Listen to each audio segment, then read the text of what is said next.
Hello, everybody. Lots of people are now joining our webinar. I'm very excited for everybody to join. I want to welcome everyone to our exciting webinar with Merav Michaeli, the Labor Knesset member. My name's Liam Getreu. I'm the Executive Director of the New Israel Fund in Australia. I want to acknowledge the traditional owners of the land that I'm meeting on here in Sydney, the Gadigal people of the Eora Nation, and I want to pay my respect to their elders, past, present, and emerging. We are at a very interesting and exciting junction in Israeli politics. This is a very exciting moment. Merav actually isn't quite on the call just yet. She's in a committee room next door. She's going to join us very soon. It's one of the most important days of the Knesset in recent times as the Knesset discusses the coalition agreement, in particular the rotation agreement between Benny Gantz and Benjamin Netanyahu. We're going to dive very deep into this, but we really are in the thick of it. I want to start though by forecasting a couple of things and welcoming even more people as they join onto the call. And also we've got almost 250 people registered and people streaming on Facebook as well. I want to foreshadow two things before we really get underway. The first is the Hatikva slate for the upcoming World Zionist Congress. This is a collaboration between the New Israel Fund, MK Merav Michaeli and Habonim Dror. It's a progressive slate. We're trying to shape the World Zionist Congress, one of the few formal ways that Australian Jews can have a voice in Israeli society, in Israeli decision-making. Every year, billions of dollars are distributed by the World Zionist Organization. A lot of that money goes across the Green Line into expanding settlements. Having a progressive voice there makes sure that we can push back against that, instead put money into supporting religious pluralism, the environment, education, really important work, and we need to make sure that our voice is heard. So I really encourage everyone, if you haven't yet, to go to hatikva.org.au. Very important work. The next thing I wanted to flag is an event that NIF is doing on Sunday with Peter Beinart, the US professor, author, journalist, and political commentator. We're going to be talking about Bernie Sanders and the discussion I'm just texting Merav now to say that she should join us. We're 2 minutes away. We're going to be discussing everything with Peter Beinart about Bernie Sanders, the discussion around in the Jewish community around perhaps one of the most successful Jewish candidacies for US president. We're definitely going to be discussing Joe Biden and Donald Trump and the conversation that will start very soon about November's election. And of course, the impact that the ongoing COVID-19 crisis will have on the election, on the discourse, on Trump's approval rating. That will be a really interesting discussion. That's happening Sunday at 11 a.m. We are just a couple of minutes away now from Merav joining us. If you haven't used Zoom before, the way that you can contribute by asking a question is using the Q&A box at the bottom of your screen. You can click the little Q&A button, type in your question. We're going to get to as many as we can. Like I said, we're expecting about 250 people on the Zoom call, plus people joining us on Facebook. For those of you who have just joined, Merav is about to come into the call. She is in the middle of a committee meeting. This is one of the most important days in recent memory in the Knesset as they discuss the rotation agreement, particularly between Benny Gantz and Benjamin Netanyahu. They've set up the computer in the Knesset right next to the committee room so that if need be, and this is a kind of preemptive apology on Merav's part, if she does need to jump up quickly, go into the Knesset room, vote, and then return, she'll need to do that. And I think we'll all encourage her to do so to make sure that we can she can do her bit and we can support her in the protection of Israeli democracy, the furtherance of human rights and social justice values in Israel. It's been very interesting times while we wait for Merav to join. It's been very interesting times in the last year and a half. There's of course been 3 elections in Israel, all of which have yielded a relatively similar result. It looked as though Benny Gantz, who had been leading the opposition, was going to form government after March's election. He managed to get 61 mandates together in order to have first shot at forming a coalition. It looked very promising. It looked even perhaps like there would be a broad coalition, including Jewish and Arab interests, representation from Jewish parties and Arab parties. Yes, Gal, please switch on Merav's call, Merav's camera. We can join now. Hi, Merav. Welcome. How are you? I'm good. How are you guys? I'm good. Thank you so much for joining us. I know that this is a really interesting and complicated moment. I prepped everyone to say that on the chance that you need to duck back into the committee room to vote, you'll do so, and they'll get to hear me continue to offer some analysis. I'm going to hand it straight over to you. Everyone knows how they can ask questions. We'd love to hear your thoughts on this moment, and maybe if you can start by telling us exactly what the committee is discussing and what you're talking about today. So first of all, thank you for having me. What time is it now there? I can't remember. It's 20 to 8 in the evening. Oh, good. We are doing what? Noon, a little bit afternoon? I think if I light it that way, maybe I have a little bit of light on my face now. So first of all, the committee, all of the situation, everything is such an anomaly and such a bad anomaly that, I mean, the corona crisis has caught Israel in the midst of such a dramatic political crisis that it's just all tingled, together. So what happened in the committee now is that there are limitations that no more than 15 people are allowed to be in one room. But then again, many more members of Knesset insist on their exercising their right to be part of the discussion over this very problematic, and I'm being very understated by saying only 3 times very problematic legislation proposal that will, all it's meant to do is to make sure that Gantz becomes prime minister while Netanyahu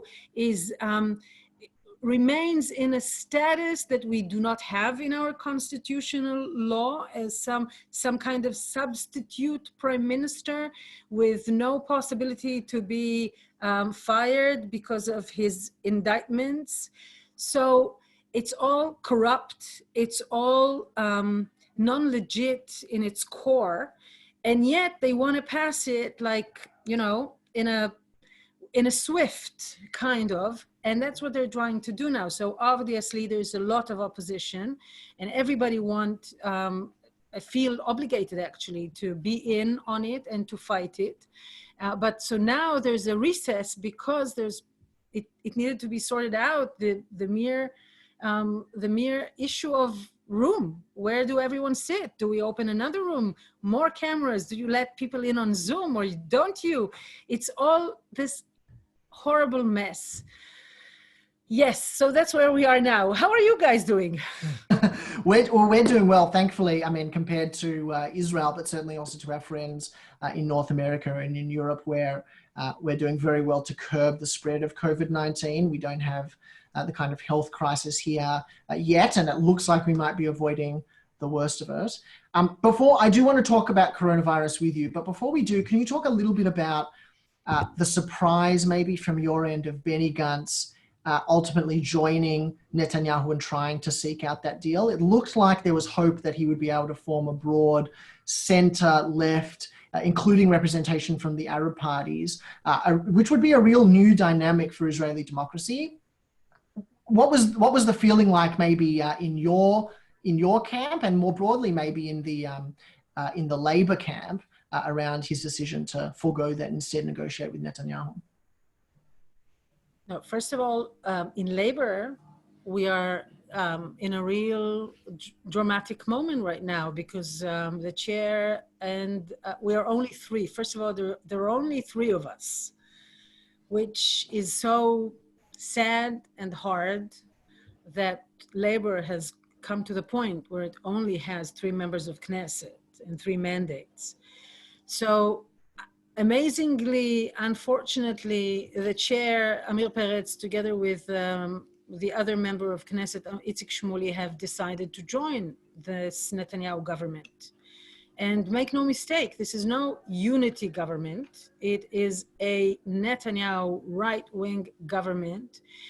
Even, I mean, the most extreme thing there is in the guidelines of this supposed to be government is annexation. There's actually commitment for annexation starting from July 1st. I mean, the permission to annex parts of the West Bank, and it doesn't even specify which parts, is given from the coming 1st of July. I was sure that this would be a thick and dark red line for Amir Peretz, who was a peace person his whole life and his whole career. And somehow, amazingly, it isn't, and they have crossed it, and they want to join this government. Now, given that Labor, thankfully, is a democratic party, unlike Yair Lapid's list or Benny Gantz's list or Lieberman's list, where they get to do whatever they want to do, there should be, and a vote will take place in the center of the party, which consists of 3,700 people. It is supposed to take place on Sunday, given that they will live up to the standards that we are demanding, that the vote is fair and, of course, transparent and square and all. I have ground to believe that, unlike what is common in Labor, that the center of the party usually authorizes and approves whatever the chair brings, this time I think there is a majority for those who are against this devastating move. Actually, we have data, we have surveyed the party, the 50,000 members of the party. Over 70% of the members are strongly against both merging with Kahol Lavan, blue and white, and against, of course, against joining the Netanyahu party. Over 90% are, of course, against this unilateral annexation intent. And I really believe, and we have reasons to believe that also the representatives in the center of the party are more against it than for it. And so it's a very dramatic moment, and that's what we've been working for. Actually, had I known that this would be the case, we would never have held this very delightful meeting right now, because that's all we're doing. We're preparing for this vote on Sunday. Well, I really appreciate you taking the time. To zoom in a little bit on that, why does Amir Peretz want to join the government? If overwhelmingly the party is against it, a third of the Knesset members against it, why is this so important to him? Given that it goes against everything that he stood for. I mean, it goes against everything Benny Gantz has stood for the last year and a bit. What drove him to do it? I don't want to interpret Amir Peretz. I don't want to analyze Amir Peretz. And also, for me, it's not personal. It's not about him. It's not about Itzik Shmuli. It's not about any of them. It's ideological. It's political. It's about the reality of life. Like, you know, how at the end there's like, I hate to quote Netanyahu, but sometimes he's a good copywriter. It's about life itself. And so I don't care what the motives are, what the motivations are. The same, by the way, as I don't mind what Netanyahu's motivations are. I care about the deeds. I care about the results. And I will not allow Labor to just get lost. And this time it is lost with no return in this black hole of corruption and danger that is the fifth Netanyahu government. So that kind of is one of my main questions about Labor is Labor's vote has been shrinking. Like you said, it's down to 3 Knesset members from, you know, its glory days in the 40s and 50s. What could Labor recover? Like, could Labor recover if it enters this government? What legitimacy will it have in the eyes of voters? That is, of course, the golden question. Thank you for it. And I think I can responsibly say that the reason why labor got to the point where it is that it was so hardly beaten by the right wing ever since Netanyahu came to power in '93. Actually, he came in power when I mean in the Likud party as chair of Likud, and started his campaign, his hatred, incitement, and violent campaign against Yitzhak Rabin and against the Oslo Accord, framing the narrative of right good for the Jews and left good for the Arabs. Splitting in Israel in a way that did not exist in this framing and this narrative up until then. And the center-left camp in Israel and labor as the leading body of it, and especially as the body who suffered the loss of a prime minister that was assassinated as a result of this hatred campaign. So I think our camp often behaves like a victim of violence. And as a result, labor was a part of too many right-wing governments executing right-wing policies which were devastating for Israel, but also for labor. And you could see that after the 19th Knesset, which started in 1913, when labor was in the opposition, it was able for it to come back as the Zionist camp together with Tzipi Livni and bring 24 mandates. And that was not so long ago, that was 5 years ago.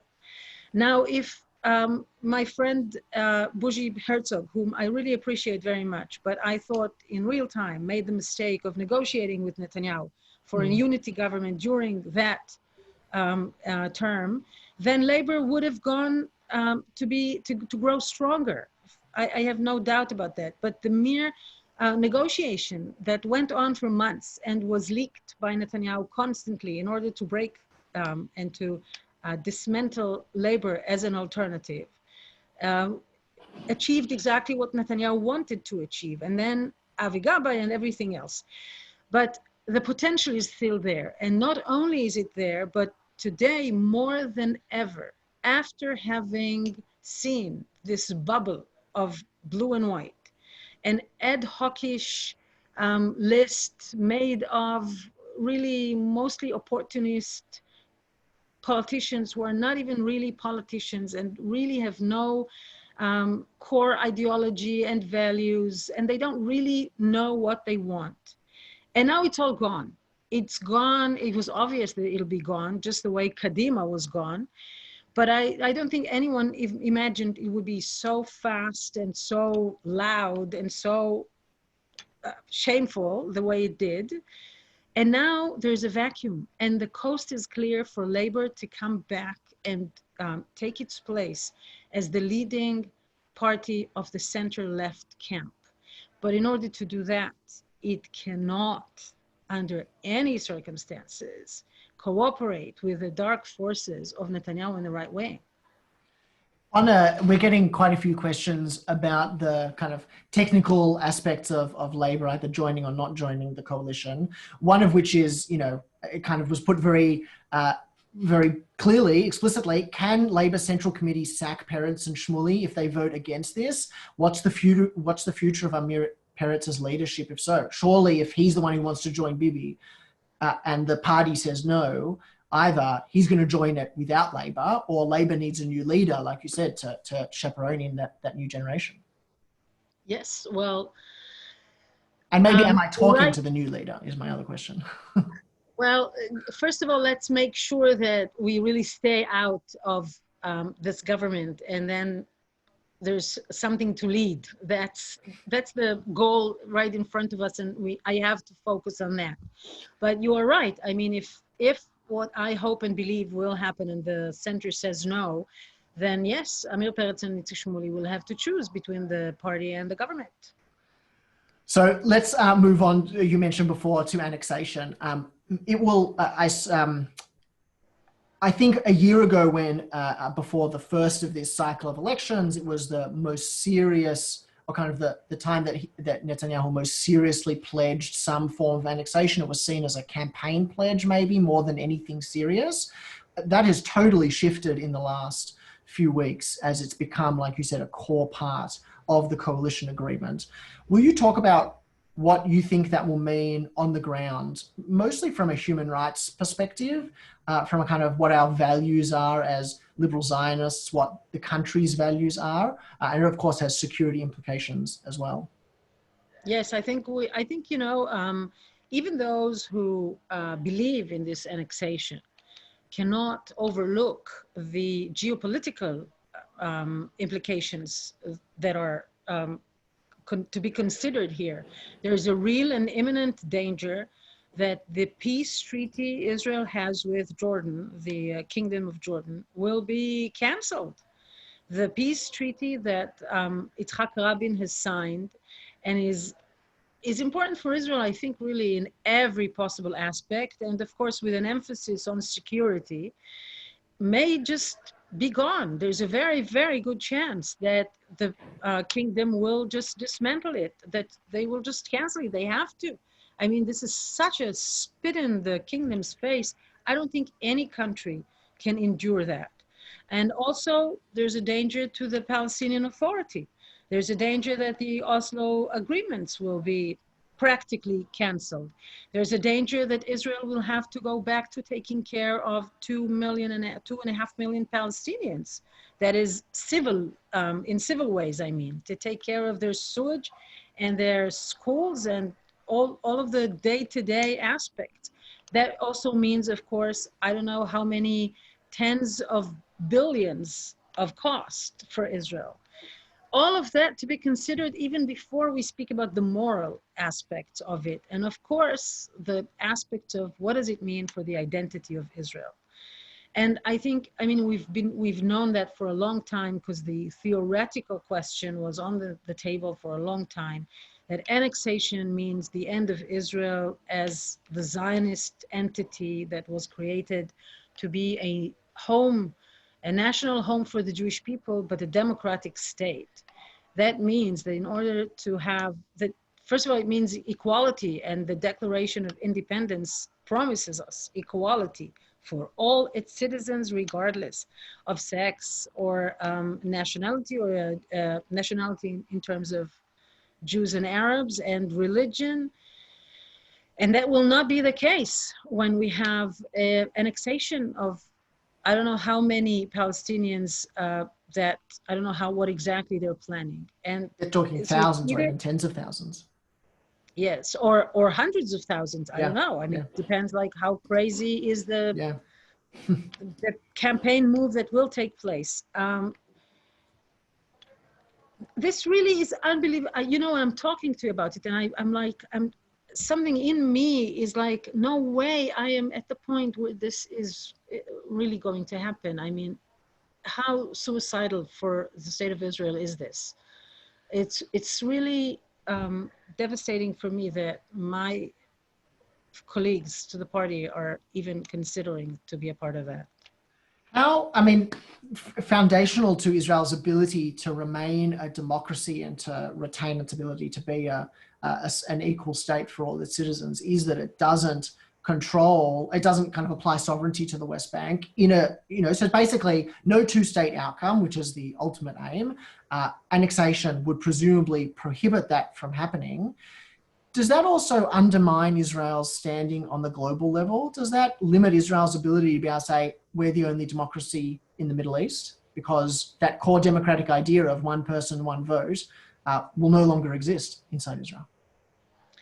Well, obviously, I mean, I think it goes without saying, it's clear that if Israel has sovereignty over territories in which it doesn't apply the vote, or equal vote for all its inhabitants, or it creates a situation of citizens and non-citizens, is obviously going to have dire implications on Israel's situation in the world. But I think first and foremost, as an Israeli, I mean, I don't want to live in a place that does not, I mean, there's always the informal inequality. God knows that as women, we know that very, very well.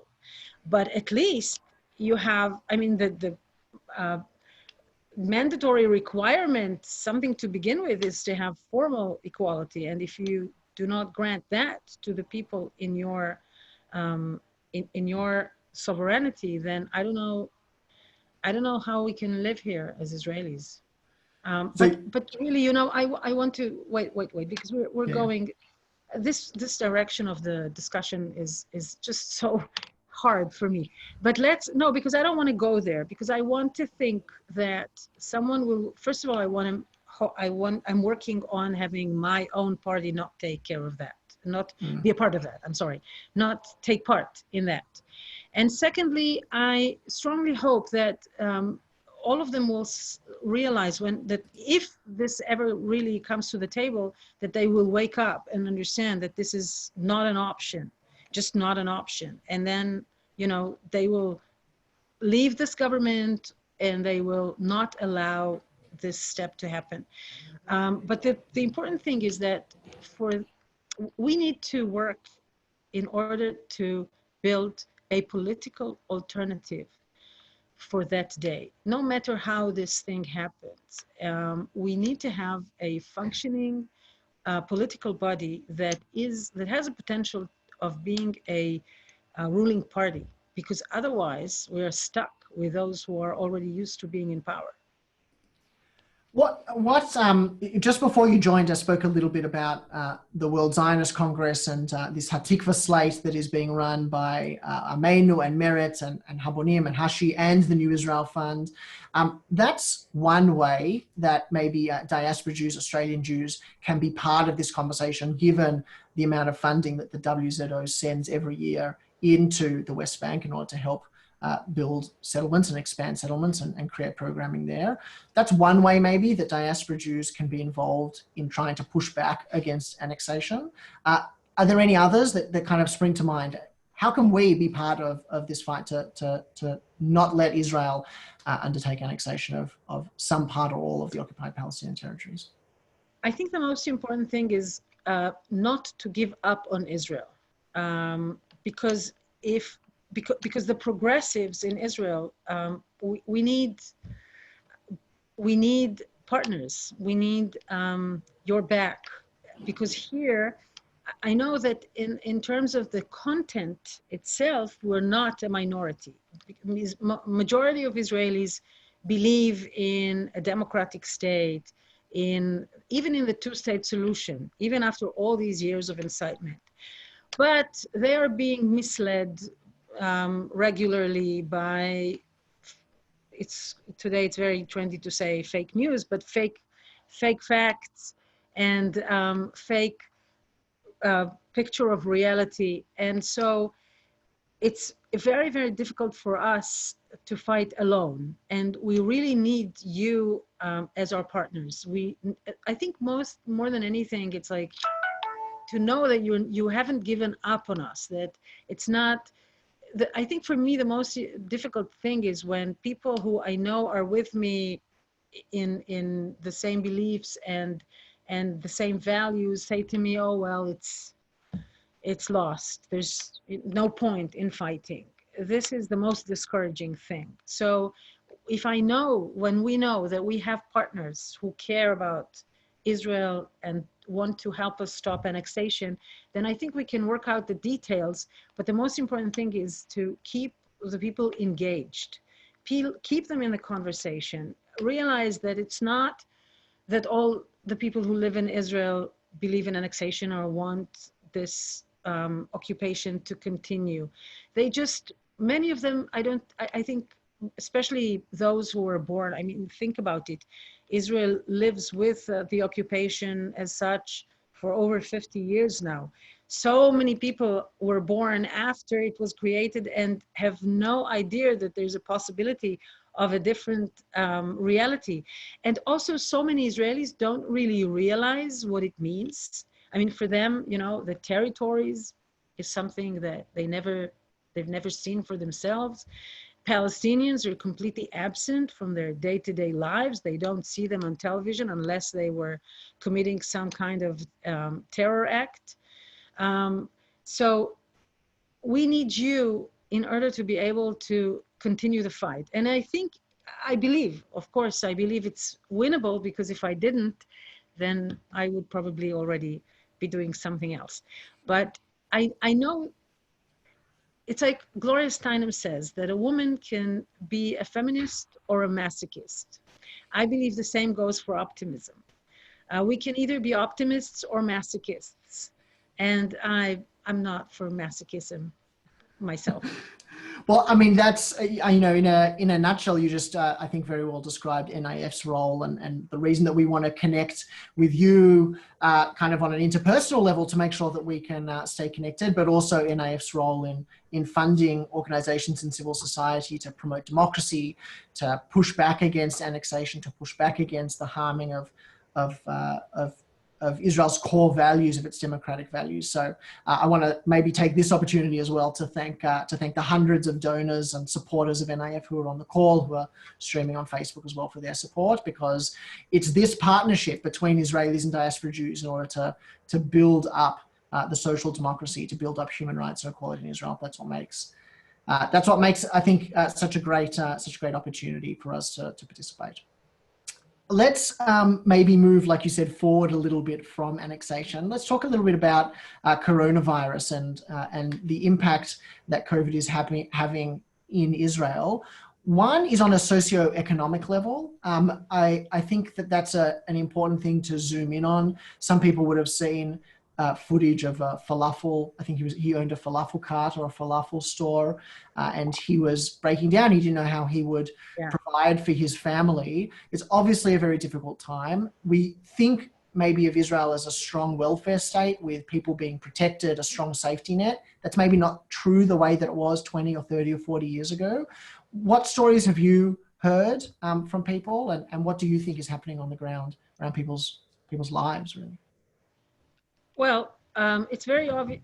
Israel is very, very far from the welfare state it used to be in the past, and that is something that you can see even before the coronavirus crisis. Is something that's very, very present in people's lives when it comes to health, when it comes to welfare, when it comes to education, when it comes to public transportation, all of those things that Netanyahu's policies is so cheap. He really spends so little money on social services, the basic social services of the society, that those systems were in distress prior to the coronavirus. That's the public part of it. And people as consumers, of course, had to spend a lot of money in order to get this stuff privately, or not to get it because they don't have the money for it. We also know that Israel moved from being one of the most equal countries in the world during the Mapai era to being number 1 or 2. It depends. They sort of moved between 1 or 2 in the Gini criteria for inequality. It's the most unequal socially economically is in all of the OECD.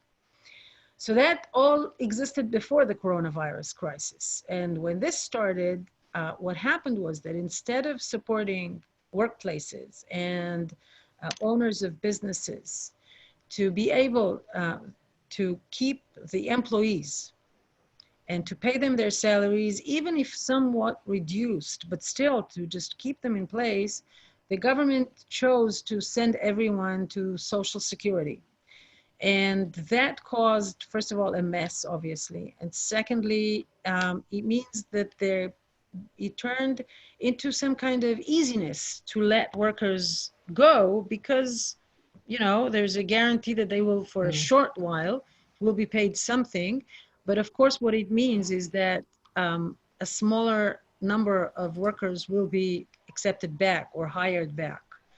Now, the biggest drama, as always, is those who are independent.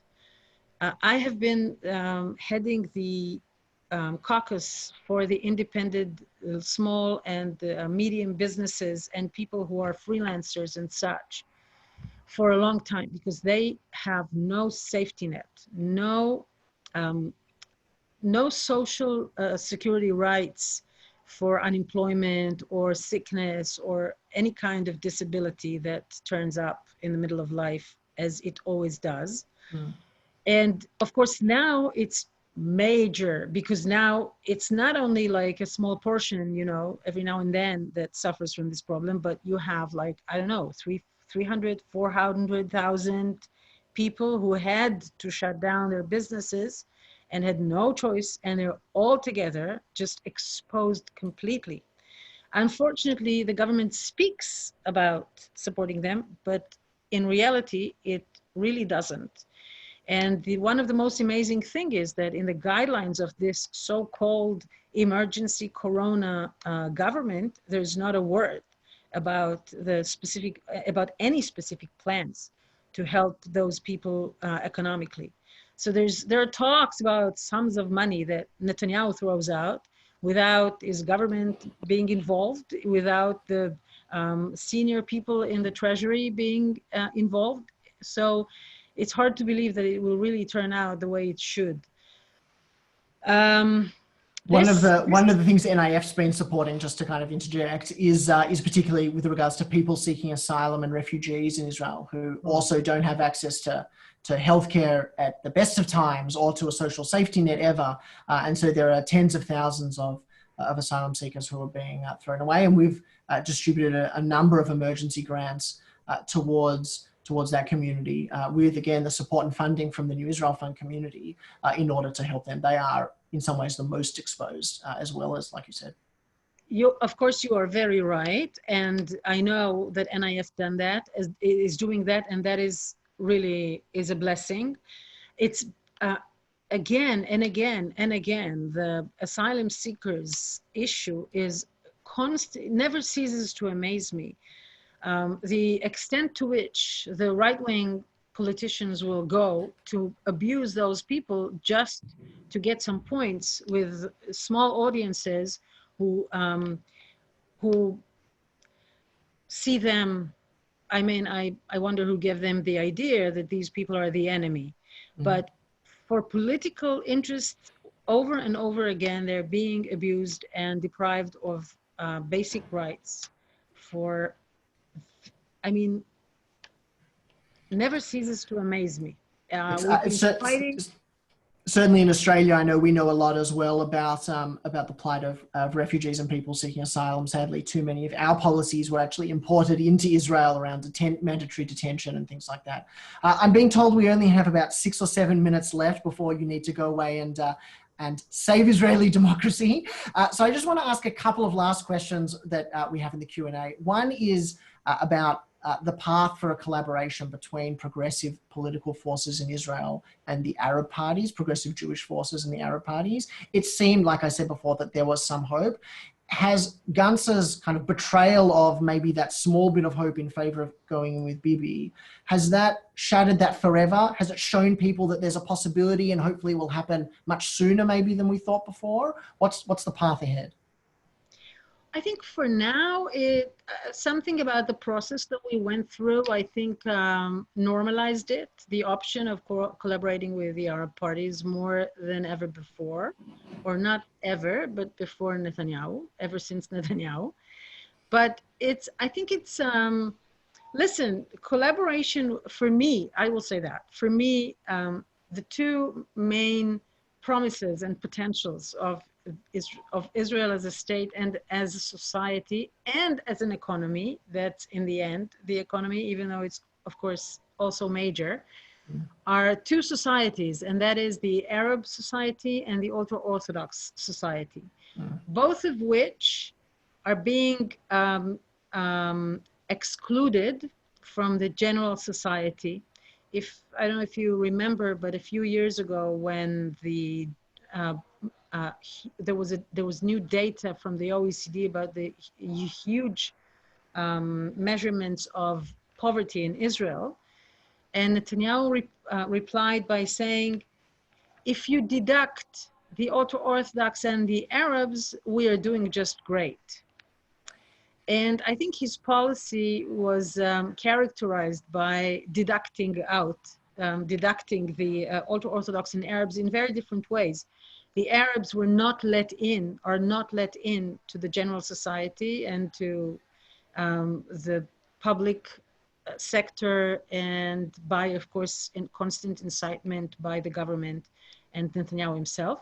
And the ultra-Orthodox are not let in and are excluded, because the government gives their politics, their politicians and their rabbis the power to keep closing them in their sector. They're giving them the power in legislating for that, in giving them the resources for that, in allowing them to maintain the delegitimacy to those who do want to be engaged in the general society.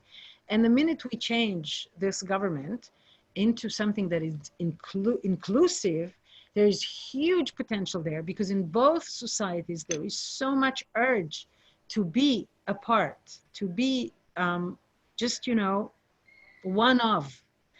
And there's so much power there. There's so much potential. As I said, socially, at least as much as economically. So I am, again, in this respect, very optimistic. Is it going to be only with the parties or through other channels as well? I think it should be much more diverse, and not only through the sectorial parties. But of course, we should not exclude sectorial parties. So maybe the last question, again, to try and leave us on a positive note before you have to jump off, is there's been a lot of talk, of course, of Netanyahu's erosion of democratic values, particularly around his trial, which seems to be coming up. Maybe if you can tell us, first of all, what you think will happen with that, whether it will go ahead in the coming months, but in particular, your hope for Israeli democracy in the post-Bibi era. We've already spoken about it a bit, but that whether you think Israeli democracy can come back from this, attack on NGOs, attack on the courts, attack on the justices, attack on the very institutions of Israeli democracy. Coming back from Netanyahu's era is not only about Netanyahu. I mean, moving Netanyahu is an essential requirement, but it's not sufficient at all, because this policy, this kind of, I don't even know how to call it, this package of eroding democracy, racism, corruption, etc., does not go away with Netanyahu alone. First of all, there are many, many politicians who are already educated that way, I would say. Mm. And moreover, there's this huge industry that, if I know that you guys in NIF, you really do a lot, but what the right does, and the money that comes from the right, especially from abroad, but also within Israel, and having them in power for so long, of course, they have their ways to extract money from the state to the settlements, to whatever organizations, to yeshivas, to all of these things. It's a very powerful kind of industry. I call it the right-wing industry, that has communication, media, social networks, research institutions, policy institutions, propaganda NGOs, etc., etc., etc., many of them. And as I said, politicians who are either ideologically very, very right-wing, or just believe that this is the way to maintain power. So our fight will not be over when Netanyahu is through. We need to keep that in mind, because there's an illusion that if we only get Netanyahu out of the way, then heaven is waiting for us. Well, it's not going to be that easy. And so we should, first of all, brace ourselves, because it's important that we don't expect something that will not happen, so we don't get disappointed and disillusioned and you know, lose hope again, etc. Whatever, you know, you understand what I'm saying. Yeah. It's important that we brace ourselves for a long fight. It's not going to be over once Netanyahu is gone. I don't know what's going to happen with this trial. I strongly hope that it will continue as planned, even if he remains prime minister or a substitute prime minister through the whole time. I hope that this justice system in Israel is prevalent, strong enough to be able to hang in there and not be chilled or not to be frightened of everything that he's trying to frighten her by, and that justice will come out. But then again, we need to be ready to continue conducting the fight to end the occupation, for democratic Jewish Israel, for a welfare state just as well after Netanyahu. That's a wonderful way to finish up. Thank you, Merav, so much for your time in the middle of a very busy day and a very important moment in the Knesset. Thank you for everything that you're doing. Thank you for being our partner in this mission to protect and promote Israeli democracy. It really has been a privilege spending a bit of time with you tonight.